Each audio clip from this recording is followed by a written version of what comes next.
Hello, I'm Simon Whistler. You're watching the Today I Found Out YouTube channel, and in the video today we're looking at Paul McCartney's Scrambled Eggs, which evolved into one of the most recorded songs of all time.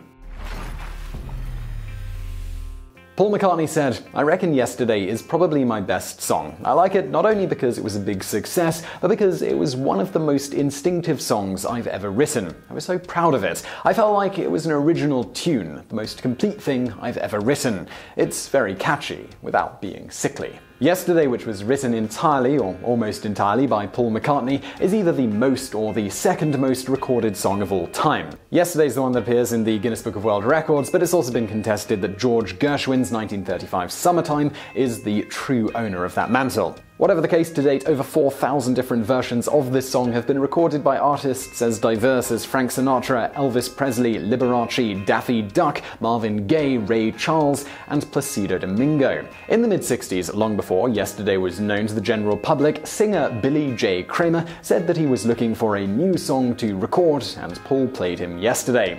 Billy turned it down because he said it wasn't right for him. Chris Farlow also later turned down the number, telling Paul, "It's not for me. It's too soft. I need a good rocker, a shuffle or something." So now we come to the question of how exactly did Paul come up with this? McCartney has said of this, "It was the only song I ever dreamed."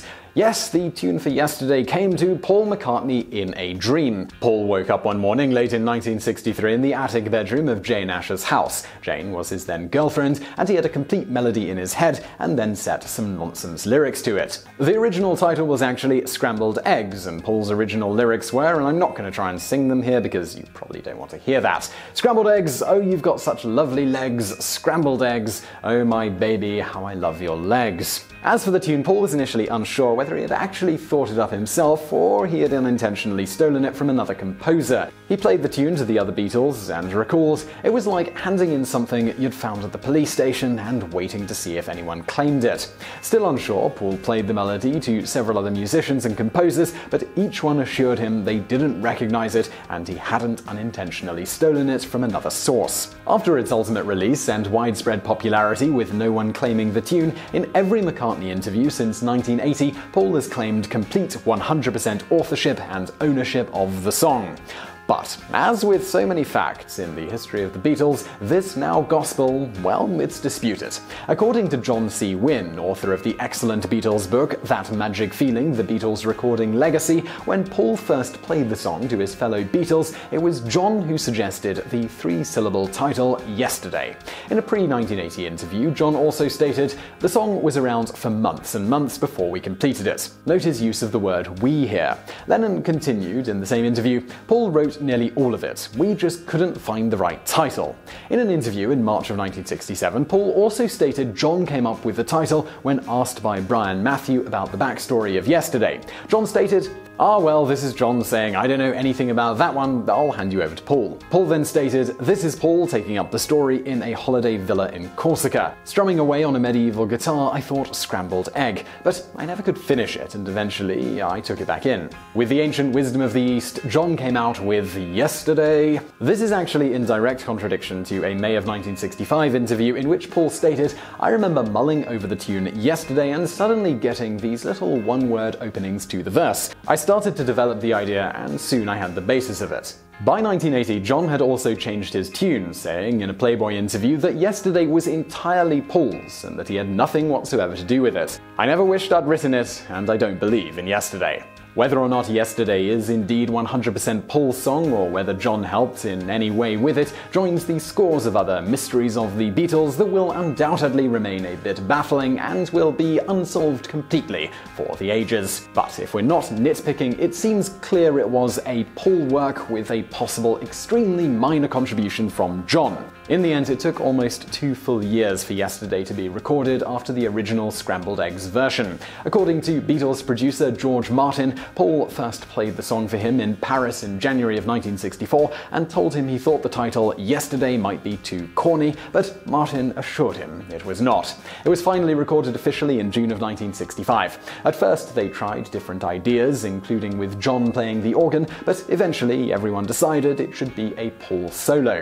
Thus, Yesterday Yesterday became the first ever Beatles song recorded with only one Beatle and one Beatle alone. The other evolutionary factor in the recording was the bringing in of a string quartet to back up Paul on the song. This was quite a huge breakthrough for a time for a mere pop record. These two factors were not without minor repercussions: jealousy from the other Beatles. Yesterday was actually seen to be an indicator of the chinks in the armor of the early Beatles unity.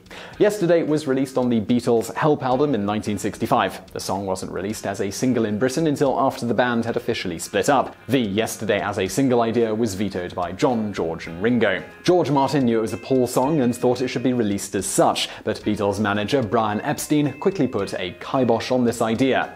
No, this is the Beatles. According to Martin, he did not want to divide his holy quartet. Though it wasn't the Beatles at all, it had to remain so as part of their recordings. I don't think it irritated Paul at the time because he considered himself a Beatle above all other things. True, John did reap half of the composing royalties from Yesterday, although it was Paul's baby, but very shortly thereafter, Paul would reap the same one half from songs completely written by John: Strawberry Fields Forever, Come Together, I Am the Walrus, Revolution, as well as many others. When the Beatles began touring in June of 1965, Paul initially didn't play Yesterday because he thought it might upset John. This changed when the Beatles appeared on Blackpool Night Out in August of 1965. Apparently, Paul was right, and John didn't like this solo spot idea and made sarcastic remarks all through Paul's rehearsals of the song. On August 14, 1965, Paul performed the song on The Ed Sullivan Show. When he finished the number, John cuttingly said, "Thank you, Paul, that was just like him."